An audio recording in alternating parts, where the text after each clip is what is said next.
बदलता मौसम अपने साथ कुछ नए मसाइल भी लेके आता है जिसको हमें फेस करना पड़ता है।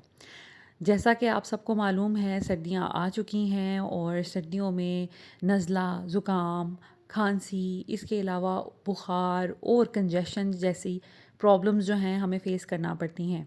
आज की वीडियो में मैं आपके साथ शेयर करूँगी इन सब के कुछ होम रेमेडीज़ और कुछ एहतियातें या जो मेडिकेशन मैं करती हूँ बच्चों के लिए वो मैं आपके साथ शेयर करूँगी। ये मेरा एक्सपीरियंस है 4 बच्चों के साथ जो कि मैं करती आ रही हूँ काफ़ी देर से और इसमें फ़ायदा भी होता है। और बहुत सी ऐसी टिप्स होती हैं जो नई मदर्स हैं उनको नहीं पता होता, बच्चे बीमार हो जाते हैं, वो पैनिक कर जाती हैं। तो इस सिचुएशन में अपने आप को कैसे आपने स्ट्रॉन्ग रखना है। आज की वीडियो में बहुत सी रेमेडीज़ भी आपको मिलेंगी, तो आपने वीडियो को ज़रूर देखना है क्योंकि अगर आपके बच्चे हैं या नहीं हैं, घर में बड़े, बूढ़े, माँ-बाप सब लोग मौजूद होते हैं। आप ख़ुद भी अगर इस प्रॉब्लम्स को फ़ेस कर रही हैं, तो आपके लिए बहुत सी रेमेडीज़ होंगी। तो वीडियो बहुत इन्फॉर्मेटिव होनी चाहिए और यकीन करें कि आपको वीडियो के एंड में लाज़मी ये एहसास होगा कि ये वीडियो देखना आपके लिए फ़ायदेमंद रहा। तो स्टार्ट करते हैं अपनी वीडियो। अस्सलामुअलैकुम everyone, welcome to my channel, welcome to another vlog. I hope आप सब ठीक होंगे, हम लोग भी ठीक हैं। सर्दी आ गई है, चूँकि अभी तक बारिश नहीं हुई थी तो इस वजह से खुश्क जो थी सर्दी वो पड़ रही थी, जिसकी वजह से ये कंजेशन नज़ला ज़ुकाम हो गया। और इससे बचने के लिए कैसे इससे बचा जाए, कैसे ख़ुद को महफूज रखा जाए, तो सबसे पहले मैं यहाँ पर बात करूँगी कि ब्रीदिंग। देखें, जब भी नाक बंद होती है, कंजेशन होती है, तो उसमें ब्रीदिंग बहुत मुश्किल हो जाती है। और बच्चों को जब प्रॉपर सांस नहीं आ रहा होता ना, तो वो बहुत ज़्यादा डर जाते हैं, परेशान हो जाते हैं। ज़ावियार तो बहुत पैनिक हो जाता है। उसको जब नाक उसकी बंद हो जाती है तो वो रोना शुरू कर देता है बहुत ऊंचा ऊंचा, क्योंकि उसको समझ नहीं आ रही होती कि मैं कैसे सांस लूँ। तो उस सिचुएशन में आपने बहुत ज़्यादा ख्याल रखना है। आप चाहें तो लाइक स्टीम भी दे सकते हैं बच्चों को और नेबुलाइज भी कर सकते हैं, दोनों इफ़ेक्टिव रहती हैं। स्टीम कंपैरेटिवली मुझे थोड़ी सी जिसे कहते हैं डेंजरस लगती है कि गरम गरम पानी होगा, किसी में बर्तन में अगर डालूं, बच्चों को कैसे स्टीम दूं। स्टीमर्स भी आते हैं मार्केट में, लेकिन वो मेरे पास नहीं है। तो उस सूरत में मुझे ये लगता है कि स्टीम देना ना थोड़ा सा डेंजरस हो सकता है। बच्चा हिल जाए, बच्चा कोई मूव करे, कोई शरारत करे, तो कहीं गर्म पानी जो है ऊपर ना गिर जाए। तो इस वजह से मैं स्टीम नहीं देती कभी भी बच्चों को। हाँ, खुद मैं ले लेती हूँ कभी, लेकिन बच्चों को मैंने कभी स्टीम नहीं दी। तो हम नेबुलाइज़ करते हैं। नेबुलाइज़ करने के लिए घर में नेबुलाइज़र होना बहुत ज़रूरी है, बजाय इसके कि आप 2 टाइम बाहर जाएँ, बच्चे को डॉक्टर के पास लेके जाएँ, बच्चे को रास्ते में हवा लगे। उससे बेहतर ये है कि घर में नेबुलाइज़र होना चाहिए। ये एक इन्वेस्टमेंट अगर आप कर लें तो बहुत फ़ायदेमंद रहेगा। ये मैंने लिया था नेबुलाइज़र आज से जब ज़ैनब पैदा हुई थी तब 8-9 साल पहले, और इसकी जो प्राइस है वो थी तब 3500 का लिया था। अभी रीसेंट जो प्राइस है मुझे नहीं पता, लेकिन इस तरह की चीज़ों पे इन्वेस्टमेंट कर लेनी चाहिए। घर में ये होना बहुत ज़रूरी है। उसके बाद यहाँ पर मैं आपके साथ शेयर करूँगी, ये डॉक्टर हैं हमारे बहुत अच्छे जो मेरे बच्चों के लिए बड़े ही ज़बरदस्त हैं। मुनीर अकमल लोधी, फौजी फाउंडेशन, रावलपिंडी में ये बैठते हैं और शाहीन मेगा मॉल में भी बैठते हैं। इनकी टाइमिंग्स है, कॉन्टैक्ट नंबर है। अगर आप में से कोई यहाँ पर है, स्क्रीनशॉट ले ले। बच्चों के लिए मैं कहती हूँ बहुत ज़बरदस्त डॉक्टर है, मुझे इन पे बहुत यकीन है। ज़ावियार की वैक्सीनेशन भी इनसे चलती रही। इसके अलावा ये ज़ावियार और रीज़ा के तो कंफर्म डॉक्टर हैं। ज़ैनब फ़ातिमा जो हैं वो थोड़ी स्ट्रॉन्ग हैं, उनको घर की मेडिकेशन से आराम आ जाता है, उनको डॉक्टर के पास लेके जाना बहुत कम होता है। लेकिन जो इज़ा और ज़ावियार हैं उनको आराम नहीं आता जल्दी, और उनकी मेडिसिन भी चेंज है। ज़ैनब फ़ातिमा वाला फार्मूला इन पे काम नहीं करता, इन पे दूसरा फार्मूला काम करता है। ये इसी डॉक्टर ने पकड़ा, तो मुझे इन पे बहुत ट्रस्ट है और इनसे बच्चे ठीक भी हो गए। तो यहाँ पर जी नेबुलाइज मैंने ये फ़ाइल निकाली है, क्योंकि हर वक्त तो डॉक्टर के पास नहीं हम लेके जाते। जब भी बच्चे बीमार होते हैं मैं यही फार्मूला रिपीट करती हूँ। डोजेज जो है प्रिस्क्रिप्शन से देख लेती हूँ और नेबुलाइज करने का तरीका भी देख लेती हूँ कि लाइक नेबुलाइज़र एक तो आप सिंपल नॉर्मल स्लाइन से करते हैं, वो जो पानी और नमक का मिक्सचर होता है, मार्केट में मेडिकल स्टोर से इजीली मिल जाता है। और एक कुछ उसमें अगर बच्चे की ज़्यादा तबीयत ख़राब है, बहुत ज़्यादा कंजेशन है, नज़ला ज़ुकाम खांसी है, उस सूरत में आप इसके अंदर कुछ और भी केमिकल्स डालते हैं, जिसमें एटम हो गया और भी तरह तरह के मिलते हैं। तो डॉक्टर ने जो मुझे लिख के दिया हुआ है इनके लिए, तो मैं यहाँ से उसकी डोजेज और यहाँ से उसका कॉम्बिनेशन देख लेती हूँ। मैंने ये चीज़ें घर में रखी होती हैं, जैसे समटाइम्स ऐसे होता है ना, आप का बच्चा बीमार हुआ, आप वो मेडिसिन लेके आए, उसके बाद आपने वो सँभाल के रख ली। आप देख लीजिएगा डेट उसकी एक्सपायर्ड ना हो। और कुछ मेडिसिन ऐसी होती हैं जो आप रूम टेम्परेचर पे नहीं रख सकते, फ्रिज में रखनी होती हैं, वो देख लें। कुछ मेडिसिन ऐसी होती हैं फ्रिज में नहीं रखनी होती, वो रूम टेम्परेचर में रखनी होती हैं। बस उसका थोड़ा-सा एहतियात कर लिया करें। और उसके साथ-साथ अगर आपके पास घर में ये चीज़ें पड़ी हैं तो आप फिर बच्चे को नेबुलाइज़ कर सकते हैं। इनकी तबीयत बहुत ज़्यादा ख़राब थी, मुझे समझ नहीं लगी, कुछ कोई सिम्पटम्स नहीं थी, एकदम रात को सोए हैं, सुबह उठे हैं, तो इनको ऐसे जैसे चेस्ट में ना कंजेशन है, दोनों को इकट्ठे। तो मैं बड़ी परेशान हो गई। तो उसी दिन से फिर नेक्स्ट डे जो है ना, मैंने उस दिन सिर्फ पैनाडोल और ऐसी चीज़ें दी। हालाँकि पैनाडोल नहीं, मैंने लाइक कहवे वग़ैरह दिए, क्योंकि पैनाडोल उनके इनको बुखार नहीं था। तो मुझे लगा कि मुझे अभी मेडिसिन नहीं देनी चाहिए। तो मैंने फिर इनको कहवे वग़ैरह देना शुरू किए, लेकिन नेक्स्ट डे जो है तबीयत ज़्यादा ख़राब हो गई। तो या कह लें कि कहवे का असर था या जो भी था, उसकी वजह से वो कंजेशन जो थी, वो ब्लॉकेज जो थी, वो तो ख़त्म हो गई। लेकिन फिर नाक से पानी आना शुरू हो गया और इनको कफ़, जो गीली कफ़ होती है, वो होना शुरू हो गई। तो फिर मुझे लगा कि अब मुझे मेडिकेशन स्टार्ट कर देनी चाहिए और साथ में मुझे नेबुलाइज़ करना भी इनको स्टार्ट कर देना चाहिए। दिन में 2 दफ़ा नेबुलाइज़ करना बहुत ज़्यादा ज़रूरी होता है, स्पेशली रात में तो लाज़मी। अगर आप नहीं कर सकते, लेकिन रात क्योंकि बच्चे की बहुत बुरी गुज़रती है, तो रात में कोशिश करें नेबुलाइज़ करके ही बच्चे को सुलाएँ। क्योंकि अगर रात में बेहतर ब्रीदिंग नहीं होगी ना, तो बच्चे को नींद नहीं आएगी और वो जागता रहेगा और आपको भी जगाएगा, रोता रहेगा, परेशान रहेगा। और हम चलें अपना जागना तो बर्दाश्त कर लेते हैं, लेकिन हम बच्चे को की तकलीफ़ बर्दाश्त नहीं कर सकते। दैट्स वाई रात की बेहतर स्लीप के लिए बहुत ज़्यादा ज़रूरी है ब्रीदिंग अच्छी हो। तो उसमें आप स्टीम दे दें या आप नेबुलाइज़ कर दें। दोनों कामों में से आपने एक काम लाज़मी करना है। और अगर आपने स्टीम देनी है तो उसके बाद कमरे का दरवाज़ा बंद रखें, बच्चे को कहीं से हवा ना आए और बच्चा सो जाए। तो ये बहुत ज़्यादा ज़रूरी है, इसलिए मैंने रात के टाइम तो स्पेशली करती हूँ, लेकिन तबीयत जब ज़्यादा ख़राब होती है तो दिन में तकरीबन एक दफ़ा मॉर्निंग में कर दिया और एक दफ़ा नाइट में कर दिया नेबुलाइज़। और डॉक्टर भी यही रिकमेंड करते हैं। उसके बाद आ जाते हैं जो छोटे बच्चे होते हैं, दूध पीते, स्पेशली जो मदर फीड पे, या बहुत छोटे बच्चे होते हैं 1 साल से कम या 1.5 साल तक की उम्र या 2 साल की उम्र तक। उनको ये होता है कि जब वो दूध पीते हैं ना नाक बंद में, तो वो दूध नहीं पी सकते, क्योंकि मुंह से उनको सांस नहीं, नाक वैसे ही बंद होता है, मुंह से उनको सांस नहीं आ रहा होता। तो उसके लिए ये सैलिनेज ड्रॉप्स जो हैं, ये बड़े इफ़ेक्टिव हैं। आपने जब भी बच्चे को दूध पिलाना है, 5-10 मिनट पहले आपने एक-एक ड्रॉप दोनों नोस्ट्रिल्स में डालकर, तो बच्चे को आप थोड़ा-सा सहलाएँ और उसके बाद आप उसको फ़ीड करवाएँ। तो ये है कि उसका नाक थोड़ा बेहतर हो जाएगा। ये पानी और नमक का मिक्सचर होता है, जो कि जाके थोड़ा-सा, जो आपका म्यूकस अगर फँसी हो नाक पे, तो उसको थोड़ा-सा डिज़ोल्व करके उसको थोड़ा-सा बेहतर जो है ना साँस लेने में मदद देता है। अगर आपको सैलिनेज से फ़र्क नहीं पड़ रहा, तो बेटनीसोल ड्रॉप्स जो हैं, वो इससे थोड़े से स्ट्रॉन्ग होते हैं, वो बहुत इफ़ेक्टिव होते हैं। ये भी आपने एक से ज़्यादा कतरा नहीं डालना नाक में, तो आप इसको यूज़ कर सकते हैं। ये नाक और कानों में भी यूज़ होता है, लेकिन मैंने कभी कान में यूज़ नहीं किया। मैं नोज़ के लिए करती हूँ, क्योंकि ज़ावियार का नाक ही हमेशा बंद होता है और फिर बाद में बहुत मुश्किल होती है और वो पैनिक हो जाता है और रोना शुरू कर देता है। तो फिर सैलिनेज़ मैं डालती थी, लेकिन समटाइम्स उससे फ़र्क नहीं पड़ता था। तो फिर ये बेटनीसोल एन के नाम से आते हैं, बहुत इकोनॉमिकल है, मेरा ख़्याल है 100-120 रुपए के मिलते होंगे। और जो सैलिनेज़ हैं वो भी बहुत सस्ता मिलता है। दूसरी चीज़ जो आपने हमेशा अपने साइड टेबल पे रखनी है, स्पेशली जब सर्दियाँ आएँ, विक्स जो वेपरब होती है वो, या फिर ये हर्बियोन का इन्हेलर है, ये भी बहुत ज़बरदस्त है। ये भी जब बच्चे की नाक बंद होती है ना, तो हम खोल के उसकी शर्ट के ऊपर रख देते हैं, क्योंकि उसके करीब लेके जाएँ तो वो परेशान होता है। तो शर्ट के ऊपर रख दें तो बहुत अच्छा, वो थोड़ा-थोड़ा ना बच्चे को साँस आना शुरू हो जाती है और नाक बंद जो है ना, वो चंद सेकंड्स में ठीक होना शुरू हो जाती है। वैसे भी अपने पास रखें, अपनी पॉकेट में रखें, अगर आपका नाक बंद है, सर्दी है, नज़ला ज़ुकाम वगैरह है।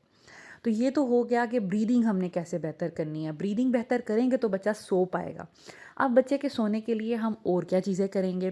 देखें, अगर आप चाहते हैं, जैसे बच्चा बीमार हो गया, नज़ला ज़ुकाम खांसी है, तो उसको कोशिश करें कि घर की कुछ ऐसी रेमेडीज़ उसके साथ यूज़ करें जो उसको सूद करें, उसको गरमाइश दें, जिसमें कुछ ऑयल्स आ सकते हैं। इसके अलावा उसमें कहवे आ सकते हैं और उसमें सूदिंग सी हॉट ड्रिंक आ सकती है, तो वो मैं आपको सब बताऊंगी। सबसे पहले हम यहाँ पर रेडी करेंगे ऑयल, जिसमें मैंने सरसों का ऑयल लिया है। उसके साथ मैंने लिए हैं 2 क्लोव्स, मैंने लहसुन के डाल लिए हैं, और थोड़ी सी हम अजवाइन डालेंगे।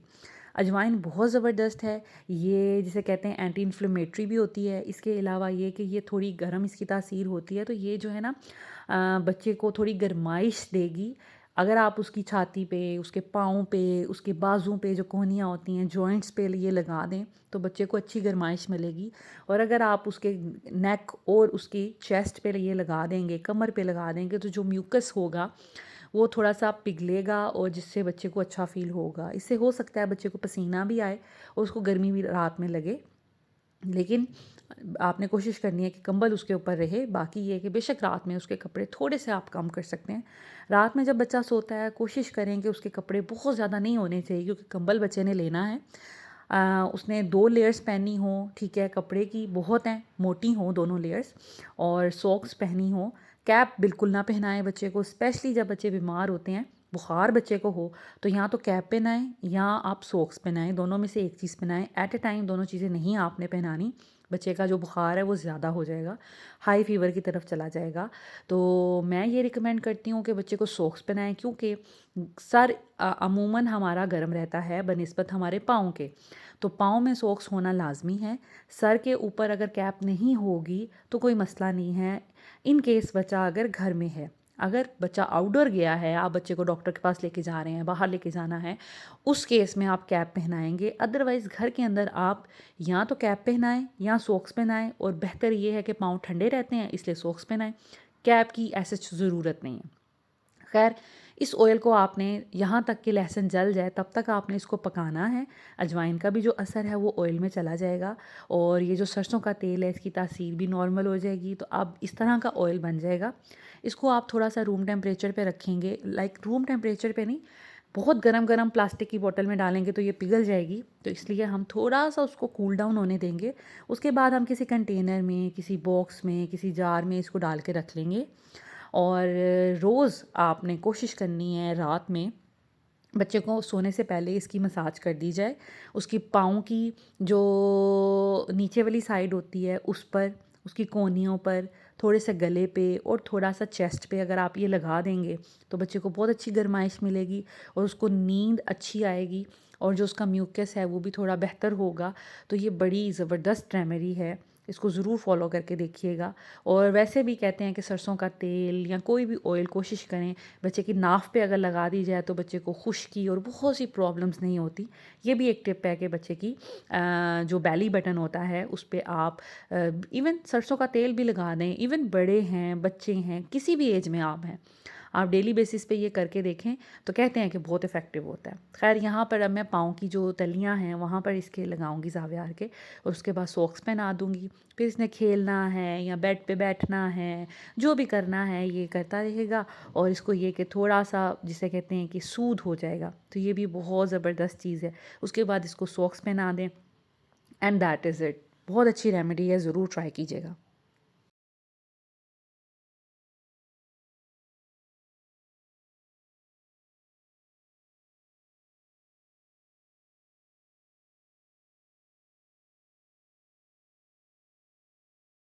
उसके बाद अगर बच्चे को खांसी आएगी तो वो खांसता रहेगा और उसको सोने में बहुत दुश्वारी होगी, तो उसके लिए बेहतर ये है कि आप घर की रेमेडी यूज़ करें जो कि बहुत ज़्यादा अच्छी है।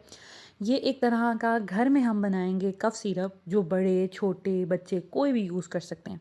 इसके लिए आपने लेना है एक ऑरेंज, उसका ऊपर से आपने इस तरह थोड़ा सा पार्ट जो है रिमूव कर देना है और फोर्क से उसको थोड़ा सा पोक करना है। बहुत आसानी से ये हो जाएगा, क्योंकि आपको पता है कि ये तो वैसे ही बहुत सॉफ्ट होता है। और ये जितने भी सिट्रस फ्रूट्स होते हैं इंक्लूडिंग लेमन, ये जो हिस्टामिन होती है, लाइक जो बलगम रेशा होता है, उसको पिघलाने में बहुत मदद देती है। हाँ, इसको आपने ठंडा यूज़ नहीं करना, ठंडा यूज़ करेंगे तो तबीयत ज़्यादा बिगड़ सकती है। तो और खट्टे, तो कोशिश करें कि आप इसको थोड़ा-सा ज़रा गरम कर लें। अगर आपने जूस भी इसका बनाना है तो हल्का-सा गरम करके पिएँ, बहुत ठंडा या रूम टेम्परेचर जूस ना पिएँ, क्योंकि आजकल तो रूम टेम्परेचर चीज़ भी हम उसको गरम नहीं कह सकते, उसको ठंडी कहेंगे। तो ये चीज़ें बहुत अच्छी हैं। लेमन बहुत अच्छा है आपके बलगम को पिघलाने के लिए। तो इसको मैं कर लूँगी माइक्रोवेव। माइक्रोवेव आपने करना है 2 मिनट्स के लिए, और 2 मिनट्स में ही, बल्कि 1 मिनट के लिए भी करेंगे तो ये बहुत अच्छा, जिसे कहते हैं, गर्म हो जाएगा। तो आपने हार्डली इसको 1 मिनट के लिए माइक्रोवेव करना है, और ये बिल्कुल इसका जूस जो है वो निकल आएगा। ये देखें, इसमें से धुआँ निकल रहा है। मैंने इसको 2 मिनट्स के लिए किया था, लेकिन वो ज़्यादा था। तो आप इसको 1 मिनट के लिए कर दें, और 1 मिनट में जैसे ही अब ये थोड़ा-सा कूल डाउन होगा, फिर मैं इसको स्क्वीज़ करके इसका जूस निकाल लूँगी। इसके ऊपर मैंने लेमन डाला था, और आप देखेंगे कि ऑरेंजेस भी हेल्थ के लिए बहुत अच्छे हैं। हनी भी बहुत अच्छा है। सॉरी, मैंने लेमन नहीं, हनी डाला था। हनी मैंने, जो ऑरेंज की खटास होती है उसको बेहतर करने के लिए, कि वो नॉर्मल हो जाए, इतना खट्टा ना लगे। दूसरा, हनी में वैसे भी शिफा है, तो हम हनी डाल देंगे और साथ में थोड़ा सा सॉल्ट डालेंगे। जो खट्टापन है ना इसका, सॉल्ट से थोड़ा बैलेंस होगा, ठीक है, हनी और सॉल्ट से। तो मैंने इसमें हनी, सॉल्ट और ये लेमन जूस जो है हमारा निकल आया है। अब ये गर्म भी हो गया है। अब हम जब बच्चे को ये पिलाएंगे तो बिल्कुल उसको ठंडा ठंडा नहीं लगेगा।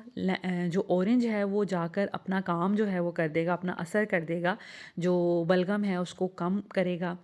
हनी से जो वो खांसी वाला इम्पैक्ट है वो दूर होगा। ये मेरे पास बड़ी ज़बरदस्त एक ना सिरिंज है, जिसके आगे नीपल लगा हुआ है, और ये मयरिंग कप भी इसके साथ मिला था। ये आई गेस रूट्स ब्रांड का है। ये एक पूरा पैकेट आया था, जिसमें बच्चे के लिए नोज़ से जो म्यूकस होती है उसको सक करने वाला एक टूल था।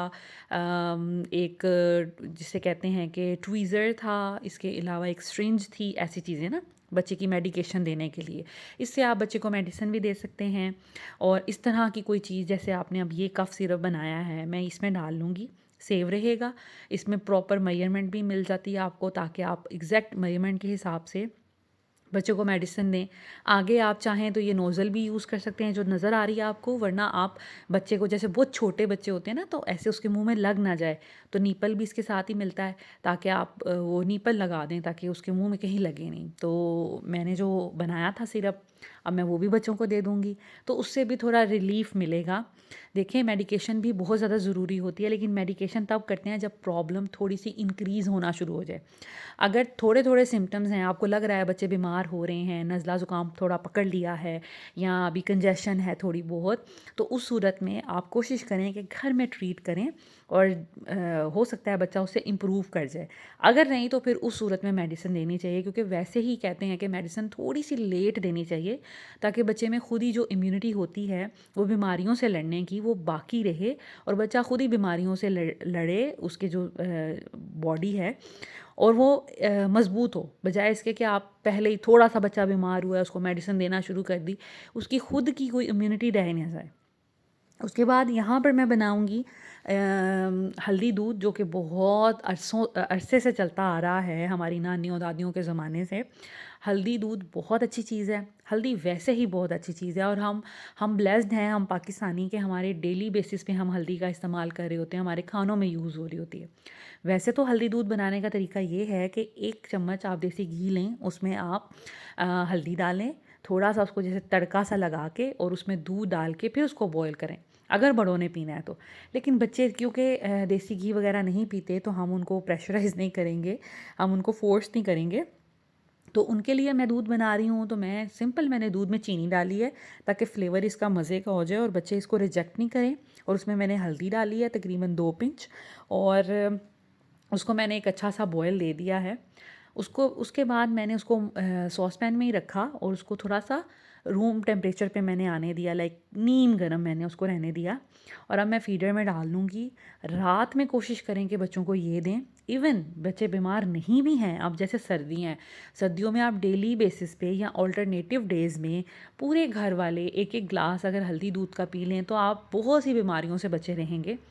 तो मैंने फिर अभी इनको ठंडा करके, लाइक इतना कि बच्चे पी सकें इस काबिल करके, तो फीडर में डाल लिया था, और अब मैं बच्चों को पिला दूँगी। इससे क्या होगा कि पूरी रात इनकी अच्छी गुजरेगी। वो जो रात में बच्चे उठते हैं, रोते हैं, माँ को भी तंग करते हैं, नाक ब्लॉक हो गई, खांसी बहुत आ रही, उससे ये है कि रात में अगर आप ये कुछ स्टेप्स कर लेंगे, तो बच्चों की ना रात अच्छी गुजरेगी और आपकी भी रात अच्छी गुजरेगी। वरना बच्चे जब बीमार होते हैं ना तो माँ को डबल बीमार कर देते हैं। घर के काम काज और ऐसी चीज़ों के साथ साथ माँ को बच्चों का टेंट्रमेंट्स और बच्चों के रात में उठना, नींद पूरी ना होना, वो भी देखना पड़ता है। उसके बाद हम आ जाते हैं डाइट पर। देखिए, बीमारी के लिए सबसे ज़्यादा ज़रूरी ये है, नज़ला ज़ुकाम में ब्रीदिंग अच्छी हो, स्लीपिंग अच्छी हो। उसके बाद हम डाइट पे आ जाते हैं। डाइट जो है बच्चों की ख़राब हो जाती है। ऑफ़ कोर्स जब बीमार होते हैं कुछ खाने को दिल नहीं करता, हम बड़ों का भी। लेकिन आपने कोशिश करनी है कि इनको कुछ ना कुछ इनका इंटेक रहे और हेल्दी रहे। यहाँ पर मैं बना रही हूँ एक कहवा जो कि बहुत ज़्यादा अच्छा है। इसमें मैंने अदरक ली है। अदरक वैसे ही खांसी के लिए बहुत ज़बरदस्त है। लौंग ली है। लौंग में एंटी एलर्जिक प्रॉपर्टीज़ होती हैं। आपको किसी भी तरह की एलर्जी है, सिर्फ लौंग का कहवा बना के पिएँ, आपकी एलर्जीज़ ख़त्म हो जाएंगी। लेकिन इसको आपने ऐसा नहीं करना कि आप रूटीन से पिएँ। 1 दिन के गैप, 2 दिन के गैप से पिएँ, क्योंकि कोई भी चीज़ अगर आप रूटीन से पीना शुरू हो जाते हैं ना, उसका फिर साइड इफ़ेक्ट होना शुरू हो जाता है। तो ये बहुत अच्छी चीज़ है लौंग का कहवा, ठीक है? किसी भी तरह की आपको एलर्जीज़ हैं, ट्राई करके देखें। उसके बाद इसमें मैं लेमन, क्योंकि लेमन जो है वो बलगम को पिघलाएगा। इसमें एंटी हिस्टामिन प्रॉपर्टीज़ होती हैं कि तो आपके लिए बहुत ज़बरदस्त रहेगा। तो आप लेमन का इस्तेमाल करें। अब मैं इसको, आपने तकरीबन 1 गिलास ले लेना है पानी और उसमें ये सारी चीज़ें डालकर, सारी नहीं, सबसे पहले हम डालेंगे अदरक और लौंग, ये 2 चीज़ें डालेंगे। लेमन और हनी हम लास्ट में डालेंगे जब बिल्कुल कहवा तैयार हो जाएगा। हमने इसको बहुत देर तक पकाना है। लाइक 1 गिलास अगर आपने पानी डाला है तो वो 1 कप के करीब रह जाए। तो आपने उसको बस अच्छे से उबाले दिलवाने हैं ताकि अदरक और लौंग का जो जायका है ना, जो असर है, वो उस कहवे में आ जाए। और फिर आप उसको स्ट्रेन करके कप में डाल लेंगे और उसमें फिर हम हनी और थोड़ा सा लेमन डालेंगे। इतना सा डालिएगा जितना बच्चे बर्दाश्त कर लें। ये बड़ा वैसे सही रहता है। मैंने 3 से 4 ड्रॉप्स लेमन डाला था और हनी जितना भी डाल लें। मैं तो बहुत कम यूज़ करती हूँ, लाइक हल्का सा मीठा ही, एक जिसे कहते हैं कि बच्चों को देना होता है। बहुत ज़्यादा मीठा ना मैं खाती हूँ ना मेरे बच्चे। इवन दूध दूध में चीनी भी उतनी सी कि बस हल्का सा एक फ्लेवर सा चेंज हो जाए। तो बस उतना सा मैंने डाला है इसमें हनी, बाकी आपकी मर्ज़ी है। और इसमें लेमन डाल दें आप 4 से 5 कतरे और आपका बड़ा ज़बरदस्त ये कहवा तैयार हो जाएगा और आप बच्चों को दें। अगर अदरक नहीं डालनी, आप सौंफ और पुदीना भी डाल सकते हैं, वो भी बहुत अच्छा होता है। ख़ैर ये जो है इसको भी मैंने थोड़ा-सा ठंडा कर लिया था। फ़ौरन बच्चे के पास गरम-गरम चीज़ नहीं लेके जानी चाहिए। इसको मैंने हल्का-सा ठंडा किया और मैं अब ज़ावियार को मना रही थी कि ये पिए। ऑफ़ कोर्स बच्चे तंग करते हैं, ऐसी चीज़ें नहीं पीते।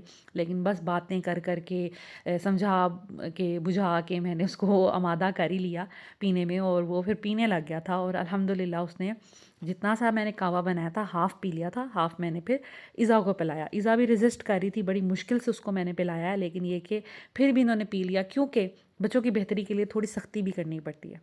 उसके बाद डाइट में अगर मैं बात करूँगी तो डाइट जो है ना बच्चों को, आपने कोशिश करनी है जब बच्चे बीमार हों, स्पेशली ये नज़ला, ज़ुकाम, खांसी, गला ख़राब, उस सिचुएशन में आपने 2 चीज़ें करनी है। एक हाई लिक्विड डाइट देनी है आपने। लाइक आपने कोशिश करना है कि बहुत ज़्यादा पानी पी लें बच्चे, क्योंकि पानी की कमी होगी तो ऑफ़ कोर्स वो निढाल हो जाएंगे। इलेक्ट्रोलाइट्स, मिनरल्स, इनकी कमी होगी तो वो बहुत ज़्यादा डल हो जाएंगे। तो कोशिश करें जब भी बच्चा बीमार हो उसको डल नहीं होने देना आपने। बिल्कुल ऐसा नहीं कि सारा दिन बिस्तर पे पड़ा रहे, थोड़ा बहुत खेले भी। तो उसके लिए पानी का इंटेक बहुत ज़्यादा ज़रूरी है। ये देखें, मैंने अब फ्लॉस ले लिया है। मेरे पास डिस्पेंसर नहीं है, तो मैं कोशिश करती हूँ जैसे ही सर्दियाँ आती हैं तो हम लोग इस तरह फ्लॉस में डेली बेस पे हम ये भरते हैं। ये 12 घंटे इसमें पानी गर्म रहता है। एक दफ़ा मैं भर लूँ तो हम 1 गिलास में ठंडा पानी डालते हैं। ऊपर से हम तकरीबन ये थोड़ा सा पानी डाल लिया, लाइक 3-4 चम्मच गरम, क्योंकि मैं अच्छा करके डालती हूँ। तो उससे ये कि पानी जो है नीम गर्म होता है। और एक ये जो आपको नज़र आ रही है बॉटल, इस तरह की जो इंसुलेटेड बॉटल होती हैं जिसमें पानी ज़्यादा देर तक गर्म रहता है, इसमें मैं अच्छा जिसे कहते हैं नीम गर्म पानी मिक्स करके बना लूँगी ताकि बच्चे सिप सिप करके चलते फिरते इसी में से पिएँ। और इन केस इसमें ख़त्म हो जाएगा तो मेरे पास एडिशनली फ्लॉस में पानी होना चाहिए। तो ये मैंने नॉर्मल सी है मेरे पास, आम साइज़ की। अगर आपके पास बड़ी है, बड़ी यूज़ कर लें। ये है कि पानी घर में ना कोशिश करें कि गर्म पीना शुरू करें, ख़ुद भी और बच्चों को भी, स्पेशली जब बच्चे बीमार हैं। वैसे ठीक हों तो कोई मसला नहीं है, लेकिन बीमार हैं तो फिर तो उस कंडीशन में जो है ना केयर करनी पड़ती है। तो यहाँ पर हमारा पानी बन गया। अब ये जो बोतल वाला पानी है ना, मैं इधर रख दूँगी टेबल पे, बच्चे पढ़ रहे थे, तो अब ये है कि ये इनको प्यास लगेगी ना तो इसी में से पानी पिएँगे। लेकिन मैंने ये बॉटल ज़ैनब फ़ातिमा को मना कर दिया था कि वो इसमें से ना पिएँ, क्योंकि भाई और जो बहन है इनकी वो बीमार हैं। तो ज़ैनब फ़ातिमा ठीक है, उनको मैंने कहा था कि आपने किचन से पानी पीना है फ्लॉस में से ऐड करके। तो वो समझदार हैं, वो उसमें से पी लेंगी, लेकिन इज़ा और ज़ावियार इसमें से पी लेंगे। तो ये क्योंकि मैंने बाकी बच्चों को भी सेफ़ रखना है, इनसे दूर रख रही हूँ मैं उनको, और इनका जूठा नहीं उनको दे रही और पानी नहीं उनको दे रही, इनके नैपकिन्स उनको नहीं दे रही, तो मतलब थोड़ी बहुत एहतियात, ताकि बाकी बच्चे भी बचे रहें, क्योंकि एहतियात इलाज से बेहतर होती है। तो आप कोशिश करें कहवे दें, दूध दें, इसके अलावा आप पानी का इंटेक ज़्यादा रखें। उसके बाद हाई प्रोटीन डाइट, क्योंकि बुखार से जिस्म में कमज़ोरी पैदा होती है, आप नढाल हो जाते हो, तो उस सूरत में कोशिश करें कि इनको प्रोटीन इनके खाने में ज़्यादा से ज़्यादा दिया जाए। जैसे एग्स का इस्तेमाल किया जाए, सूप का इस्तेमाल किया जाए, यखनी का इस्तेमाल किया जाए। इसके अलावा ऐसी चीज़ें जिसमें बच्चे को थोड़ी सूदिंग भी लगे और उसको खाने में भी आसानी लगे और उसके लिए हेल्दी भी हो। ये देसी मुर्गी का वो है यखनी, जो कि मेरी नेबर ने भेजी थी, मैंने बनानी थी। मैंने सोचा था कि मैं मटन की बनाऊँ, लेकिन उनकी तरफ से ये आ गई थी, क्योंकि उनके बच्चे भी बीमार थे, तो हम लोग खाना तो एक्सचेंज करते रहते हैं। तो इस वजह से ये भी बहुत अच्छी है। आप मटन की भी बना के दे सकते हैं। नहीं, अगर नहीं तो फिर आप चिकन की भी बना के दें, तो ज़ाहिर बात है वो भी आपके लिए अच्छी रहेगी। बच्चे को सूदिंग लगेगी। वैसे भी मीठा हम बच्चे को ज़्यादा दे नहीं सकते, तो मीठा नमकीन मिक्स करके देना चाहिए। दैट्स वाई आप यखनी ज़रूर बना के दें, और ये भी पिघलाएगी आपका जो भी होगा, लाइक आपकी जो बलगम सा होगा उसको पिघलाने में मदद देगी, और ये वैसे भी बड़ी अच्छी होती है, आपको इतना वार्म कर देती है ना। आप यखनी का 1 कप पी लें, और स्पेशली इस तरह जैसे देसी मुर्गी का हो या मटन का हो, तो आपको तलखी महसूस होना शुरू हो जाती है। उसके अलावा आप सूप बना सकते हैं। सूप तो आप लाज़मी तौर पर, मैं तो ये कहूँगी कि जैसे सर्दियाँ स्टार्ट होती हैं, तो हफ़्ते में 2 दफ़ा एटलीस्ट सूप ज़रूर पिएँ। रात का खाना बेशक स्किप कर दें, सूप बना लें, साथ में गार्लिक ब्रेड बना लें, क्रैकर्स बना लें, या अगर कुछ भी नहीं बनाना तो सिंपल सूप ही आप अच्छे से 2-2 प्याले भी पी लें, तो मेरा ख़्याल है आपका पेट भी भर जाएगा, रात भी अच्छी गुज़र जाएगी। और सूप में क्योंकि सिरका होता है, सिरका भी रेशा बलगम के लिए बहुत अच्छा होता है।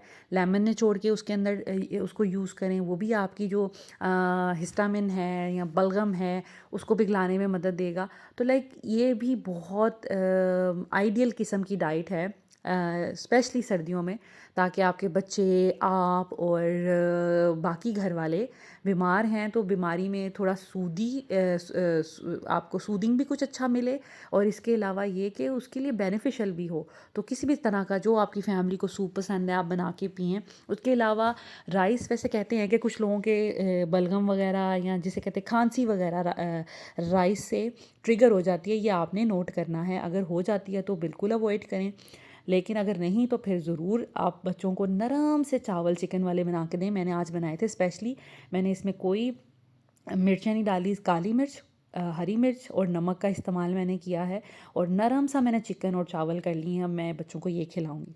उसके बाद आ जाते हैं मेडिकेशन। मेडिकेशन भी बहुत ज़्यादा ज़रूरी है।